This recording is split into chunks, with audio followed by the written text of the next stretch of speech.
Hey everybody, it's Cheryl, and it is the day after my 40th class reunion. I cannot believe that I just celebrated my 40th class reunion. Jay and I are classmates, and so we got to go to our reunion together. I set it up with my good friend Corey, and he set up the tour at the school, and I set up the meal, and it was just a fun time to just kind of reconnect with those friends and see friends from long ago. Anyway, today it's kind of a rainy day, so we're going to take a quick look at the deck stain when we're done, because that was a project that took me like 40 hours to do. Then we are going to make a nice cup of coffee, and then I'm gonna unbox a painting that I got, and I'm gonna do a little painting, and we're gonna put it all together in a video just for you, because my life is just so exciting. Okay, that was a lot of sarcasm. So if you've done the math, you figured out how old I am, right? You graduated at 18 plus 40 is 58. So I am in my mid to late 50s. I like to say my mid 50s, but it's really my late 50s. And I'm just finding joy in doing different things. And one of the things that I do just to kind of just relax is painting. And you can go back and you can check out some of my videos on the other paint by numbers that I've done. But it's really relaxing and a lot of fun. And it's so funny because my twin sister said, I think I'm going to try that. And I'm so excited that she's going to try it, because it is. It's nothing that's going to make you stress out. It's just paint. And if you make a mistake, nobody knows. That's the best part. Okay, well, come along. It's going to be lots of fun. The deck project is finished. I'm super happy with how the water's kind of running off. It's not like soaking in. That was a project that probably took me well over 40 hours to do. You can't see it from here, but over there I've got 3 steps that go down, and then way up there I have a balcony, and I had to cover that as well. So very, very happy with it. And so yeah, that project is over. Yay! And look, we're getting rain. So I just got to my little Farberware latte maker espresso machine and noticed that the water's low. So I went to the refrigerator and filled up a quart of water. Let's see how much of this actually makes it into the back. Oh, good pour. All right, and that'll keep me good for a couple of days. Now you're going to notice that I don't have this on the machine, and the reason that I don't have this on the machine is because I'm actually going to take a shortcut today, and I'm going to microwave my milk. I know some people were like, don't microwave your milk, but today I'm going to, because I don't want to clean this up. See, call this a lazy maker day. It's kind of that rainy day, and I don't want to go to the work. Okay, we're going to shake this up. I use So Delicious organic coconut milk.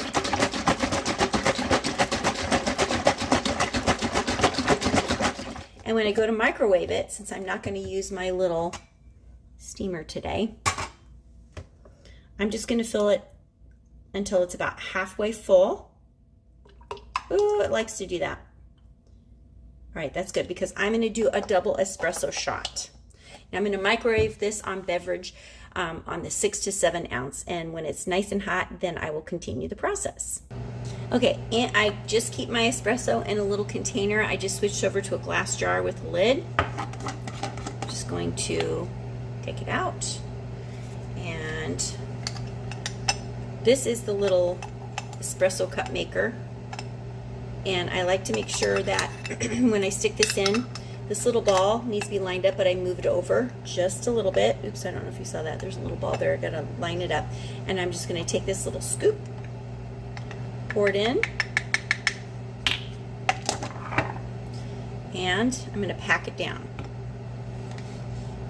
And I like to twist this a little bit. I actually have a silver one, but this one works out great. So I'm just gonna use this. I'm just gonna wipe off the crumbs there and set that on top of my machine. Now you heard my milk has buzzed, but what I'm going to do right now is I'm going to turn the button on the machine. Okay, so let's see if I can move you so that you can see this a little bit better. Okay, so here we go. Now that's going to blink for a little bit. While it blinks, I'm just going to pop this underneath here, give it a good twist, and I'm going to grab my milk. Since this is a lazy maker day, what I'm going to do is I'm just going to take a little bit of honey, and I'm going to stir it in there, and then I'm going to add a little bit of vanilla as well before I hit the double espresso button. Okay, here we go. So I'm just going to take a regular teaspoon. This honey has somewhat crystallized, so it's not going to come out super fast. This is the Raw Darn Good Honey LLC. I can't say the actual word that they used, but anyway, I don't remember where I purchased this, but it's pretty good. All right, and it's coming out slowly. And I will do about a teaspoon. And you can probably hear my machine has warmed up. It's clicking beside me. I don't know if you guys are catching that. And I just like to add a little bit of honey. My coconut milk is already pretty sweet. So this is about how much honey I put in there. And then I just use the lid to the vanilla. And I'm feeling like I want a lot of vanilla today. So I'm going to do 2 capfuls, which is about 2 teaspoons. So there's 1 and 2. Oh, it smells so good. Oh my gosh, if we had smell-o-vision, I'm telling you what. So I'm just going to stir this. Pop all that off to the side. Make sure that this is nice and stirred up. And my milk is actually even already a little bit bubbly. So while I like to steam it, I don't like to clean up the mess. And I have just found that this is really simple. I know I could get a milk frother. And so the next time I need to replace one of these machines, I'm just going to get an espresso machine. I'm going to get a milk frother if I decide that on some days I want a really frothy milk.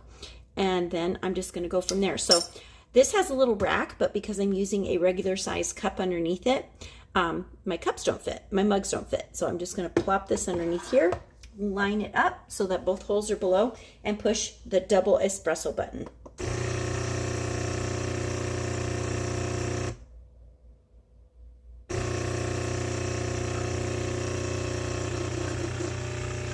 Oh, it's looking so rich and creamy. Oh, that looks so good.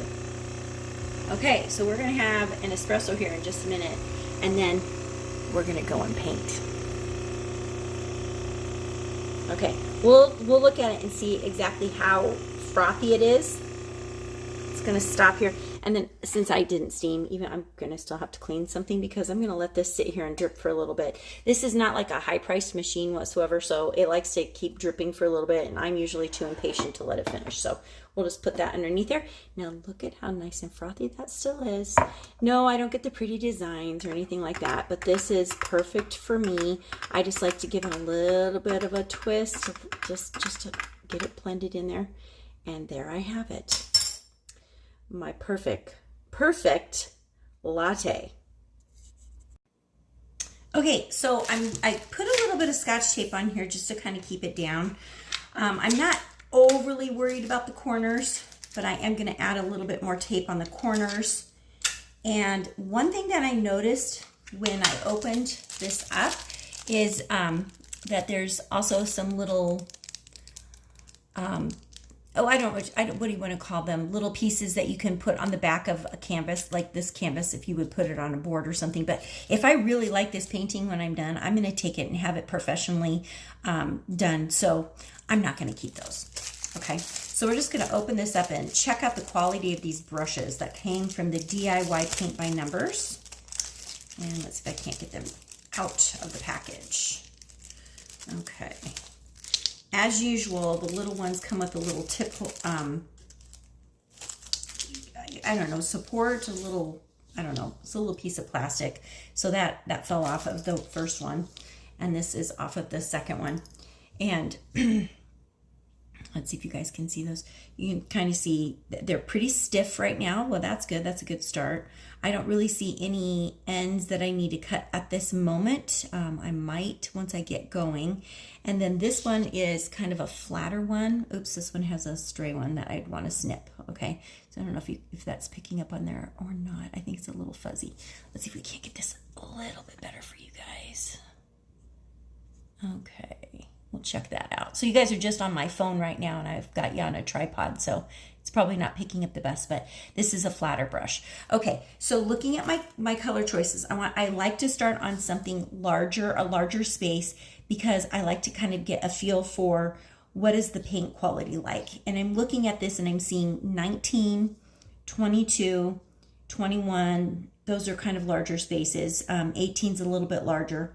And there's some small spaces on here, but not nearly as small as some of the recent ones that I've done well, there are some that are small, but not the large number of them. I also like to kind of stick with one color. So I start with one color and I just kind of keep going. So I think I'm going to choose this number 20. Yeah, I think I'll choose number 20. So now we're going to open this up. Let's see here. Is there a little thing that splits? Doesn't look like it. So I'm just going to tear it open. I'll try to tear it open. Okay, there we go.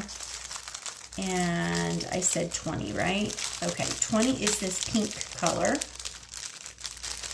Oh my, it's really stuck in there. Okay, got it out. Okay, so here's 20. That's the pink color, and that's all they gave me for all the 20s. So we've got 20, 20, 20, 20. I like to kind of look so I can manage my colors. There's a 20, ooh, where did I just see that? Right here. And that's about it. So I'm going to move your viewpoint over to this spot. And I'm going to lower this down so hopefully you can kind of see it. All right. I'm just going to pause for a second because I'm going to go get my little water from my brush. And I'm going to get a napkin or a paper towel. So I'm really set up and ready to go. And then you can watch me do a little painting. Okay, we've got our water. I grabbed the Liquitex, which is an acrylic medium. And because this might be backwards on the screen for you because I've got you facing so I can see what's going on. But I ordered it off of Amazon and it's a flow and additive. So it says enhances flow of diluted color.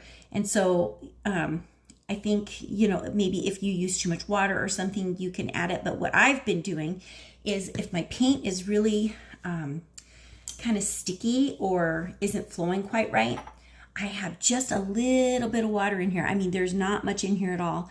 And then I just add a couple drops to it and it will typically help me control the paint better. But I think this is going to work. Now what I'm going to do is and now my hands are sticky from that, so I'm trying to wipe that off.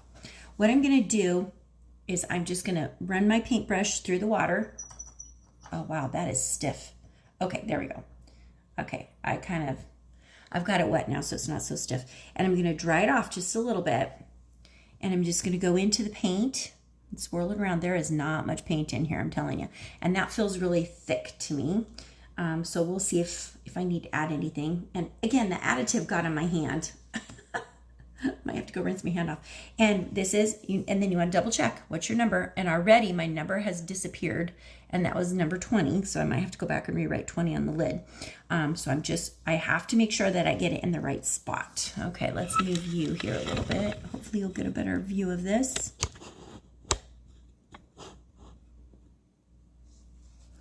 All right. And I don't have my magnifying glass out right now because this is a pretty big spot. But if I need it, I will definitely go get it. Now, the one thing that I want you to know is I try to just go up to the line on the first color. The second color that's next to it, I try to go right over the line. Now, you could do it the opposite way if you want. There's really no, I'm sure there's no right or wrong way to do this. Wow, this is a really bright pink color. But that's kind of how I go about doing it. And my magnifying lens, which I might actually just go get because I'm waiting for my new glasses, or I'll just take my glasses off. Oh yeah, totally better. When I use my magnifying lens, my eye stress is much less. And I'm kind of curious to see how well this is going to cover the 20. Now, it doesn't cover the 20 very well, so I'm going to have to go back over this with a second coat probably. Yeah, this is not a superior paint. I can tell you that. And I just got it in a wonky spot. So let's kind of twist that off. Okay. All right, so I'm going to, you don't need to sit here and watch me do this. I'm going to show you progress in stages. So I will try to get all the 20s done and then come back and show you my progress. Okay, I think we're recording. Yep, looks like we're recording. So I got the 20s that I could see without my magnifying lens done. Okay, so there was a couple over here, but most of them were over here. And the paint went on pretty well.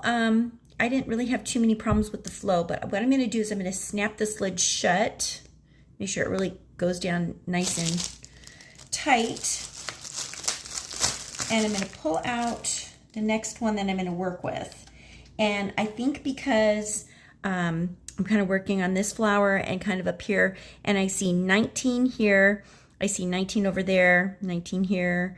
I think I'm going to switch to number 19. Okay, so I'm actually going to leave these in here because they are in numerical order. That way, if I do lose the number, it's there, and I'm going to grab that number 19. And these are kind of, I would almost say they're more fluorescent in nature, and that they didn't really look that way when I purchased the kit. So it'll be really interesting to see how this turns out. Okay, I probably shouldn't open this over here. Let me put this on top just in case I have a spill.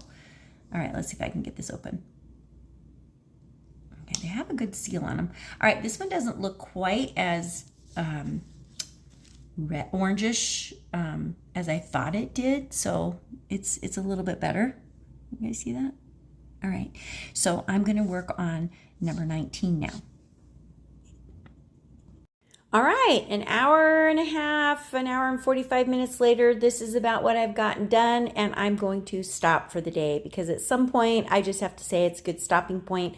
I was actually going to come in here and start with number 23, but I've done several different colors. Now, what I notice about this, and this is a really nice paint kit, it's fine, but what I'm noticing is, and this has happened to me before, where you paint and you can kind of see the numbers, so we're going to have to go back over those. And I've not pulled out my magnifying lens yet, but I am going to probably have to pull it out because this is, it taxes my eyes. But again, this is what I've done so far. This is what the picture should look like when it's finished. So it will be just kind of a wildflower picture. And I thought this would look great, like a great piece to maybe hang in my bathroom, just to put a little accent feature on the wall. Again, I'm a little curious to see how this fluorescent pink is going to look in the end. It doesn't look that quite like that. So I'm looking at like this part of the flower right up kind of in this general area. So we'll see what that looks like. Like I said, the next color I'm going to come in on is going to be this kind of this lighter color here. So yeah, check back for more.